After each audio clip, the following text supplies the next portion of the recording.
Hi, Chelsea here from 3000 Lemons. Let's make some delicious milk kefir. To begin with, what you need is about a tablespoon of the milk kefir grains and just a recycled glass jar. Simply pour your chosen milk over the kefir grains. I've got about 500 mils of milk to that 1 tablespoon of milk kefir grains. You can actually use anywhere from 500 mils right through to a litre of milk per 1 tablespoon of milk kefir grains. Simply cover it with a porous cloth, either a paper towel or a Chuck's cleaning cloth is fine, and secure it in place with a rubber band. Leave the milk to sit on your bench for 24 hours. Our milk has now fermented. It's time to separate the milk from the milk kefir grains. What you need is a spoon with holes in it and a spatula. Try to choose your utensils that are silicone based. If you're using stainless steel utensils, this is not good for your milk kefir grains. They will actually kill the grains. You also need a little ramekin dish just to sit your milk kefir grains into. And of course, some sort of container or jug to pour the fermented milk into. So I often think about how I'm going to use my milk. If we're going to drink it straight away in a smoothie, I just simply pour my milk straight into my NutriBullet jug. If we're not ready to drink it straight away, I'll just simply pop it in a jug and put that in the fridge where we can access it later. We're going to remove the paper towel. You can see it's quite thick on top. So we're just going to pop our spoon in there and just give it a little stir.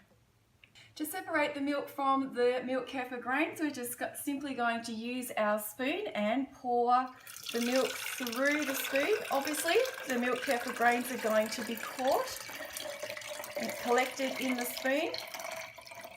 And our beautiful fermented milk is going through our spoon into the jug.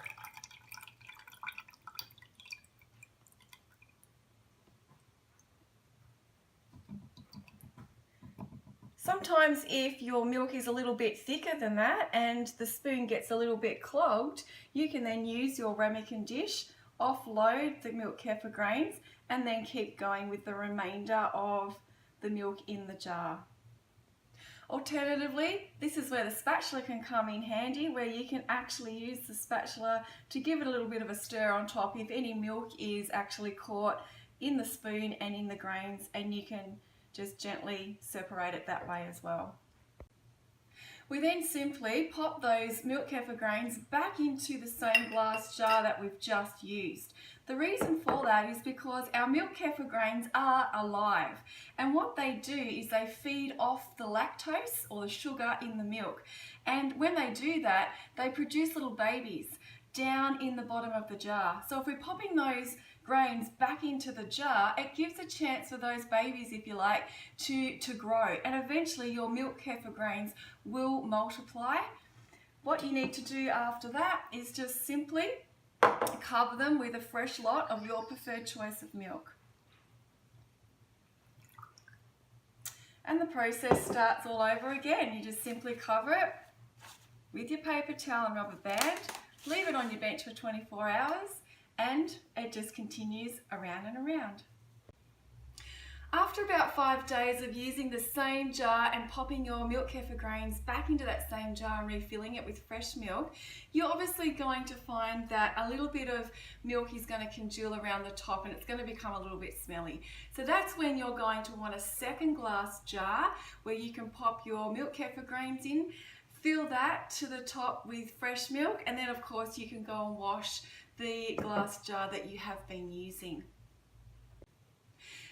Depending on where you live and how warm it is inside your home will depend on how many days it's going to take before you will need a second glass jar.